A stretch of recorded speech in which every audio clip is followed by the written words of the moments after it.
Renegade City Paul here, coming to you with a video about dealing with stagnant and inventory that you just aren't interested in selling anymore.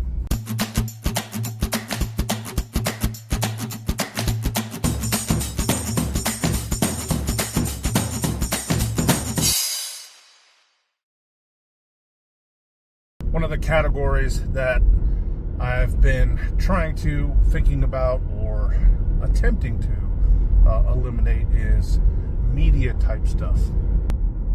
CDs, VHS, books, DVDs, stuff like that. I find that those types of media for me are just slow movers and don't sell very often. Media is very easy to find. It's simple to ship.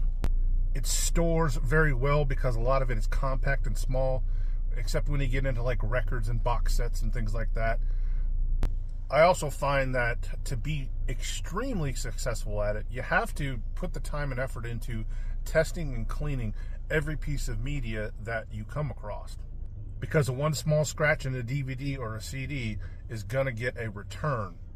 And at high volumes, if your return rates are really high at those higher volumes, that would be putting my store at risk because of the high volume returns for defective items. So in the past, I didn't have time to test every album, CD, DVD that I came across. So I've been kind of just squirreling a bunch of it away to sell at a yard sale or take to a flea market or offload to somebody who has the time for that. One of the other options that I have in my area is there's a used media store nearby that I can take that stuff to and offload it to them for either store credit or cash. Issue is that it's not as local as it used to be. They had one very close to where I live, however, they closed that one.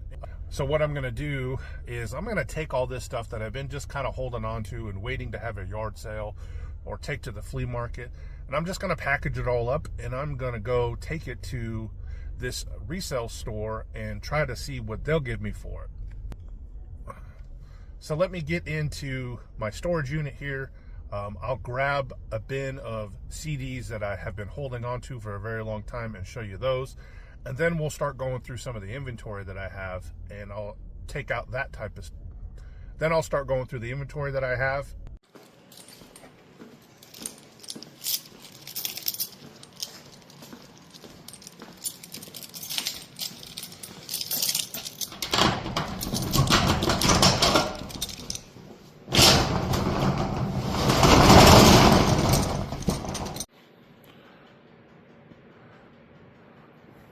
This is the bin that I've had that I just add to every time I come across something. How to get all this stuff?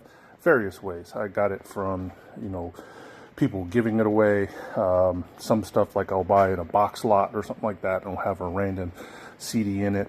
These games and books and DVDs and there's some CDs, a game controller.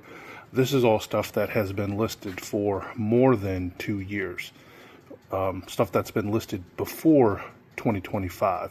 So that's what I did. I looked for anything that was listed before 2025 and just grabbed it out of my inventory. I got some Harry Potter books, some type of game. I think I got that in like a pallet or something like that. Some DVDs, a Rage Against the Machine CD, which their first CD. I was kind of surprised that thing hasn't sold. Almost complete set of Walking Dead. It's sporadic seasons, and then there is a Seinfeld season 1 and 2 and 3, I believe, down there. A Simpsons season. So again, it's just all stagnant stuff that's just been sitting and hasn't moved. So I'm gonna go in and delist all this stuff. This is just an example of where this stuff came from. I'd have to buy this stuff bundled with this stuff so I could get this stuff that I thought would sell. So that's where a lot of this stuff came from, was just different bundles. Loaded up in the thrift machine. Okay, got the 2 bins back there of stuff that I'm going to take over to the used media store. Realized I misspoke earlier. I took out anything that was before 2024. So anything listed in the year 2024 and up till now, I kept. Anything prior to 2024 which I found I had some stuff in there from 2020, 21, but the bulk of it was 2023.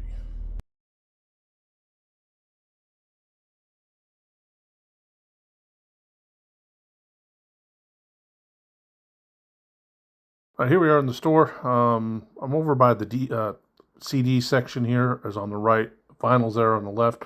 All the books are there to the left-hand side. As you see, their vinyl section is huge. So if you're a vinyl collector or appreciate vinyl, it's a good store for you. And I'm very sorry about the shaky camera. I didn't realize that the camera had fallen out of the mount. So it's going to be shaky here for a little bit. Coming up, I'll take you down the aisle of Funko. Aisle of Funko.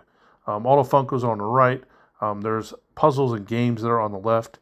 And then we're going to turn the corner here and you'll see all of the action figures, new in the box figures, some loose figures and things like that.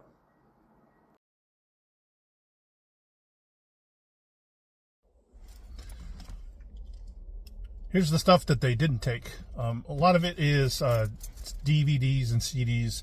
They didn't take the VR headset, probably based because it's an older model. I actually don't even know where I got it from. I think it was a, hey, I know you sell stuff, here, take this and sell it.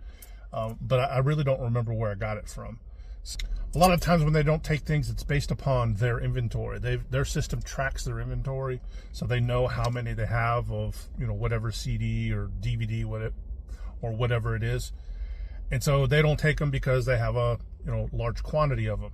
So a lot of times it's just a game of just keep bringing it in until they get to the time where they have a low inventory and they buy that particular DVD. One of the other things, of course, is condition. Now that they've gone through this and taken out, a lot of the stuff that I brought, I'll go through it and check the condition. Of course, if it's in bad condition, I'll get rid of it and I'll toss it out. So what did I get? So for the stuff that they did take, they offered me, I believe it was $24 cash or $104 in store credit. I took the store credit based upon I'll just come back at another time and look for stuff. I didn't really find anything today that was worth picking up, that was at a price point that made sense. But they're always got inventory coming in and out. So I'll come back at another time and maybe I'll find something that is worth it. There's another way to do this as well. There's the declutter app. I find though that with the declutter app, it's very time consuming because you have to scan every single thing in and then enter it into their system. They'll give you a very, very low ball offer, and then you got to box it up and ship it to them, and then they go through it again. I did it a few times. I just think that the time it takes to do their steps is so time consuming. It's just much easier. Dump it off here, let them go through it, on the spot, and give you a cash offer, give you a trade-in offer, and just move on. That's the video for today. Hopefully you learned something. Hopefully you got a place like this in your area and you can utilize these types of stores to get rid of some of your inventory or add it to your stream of income when it comes to reselling.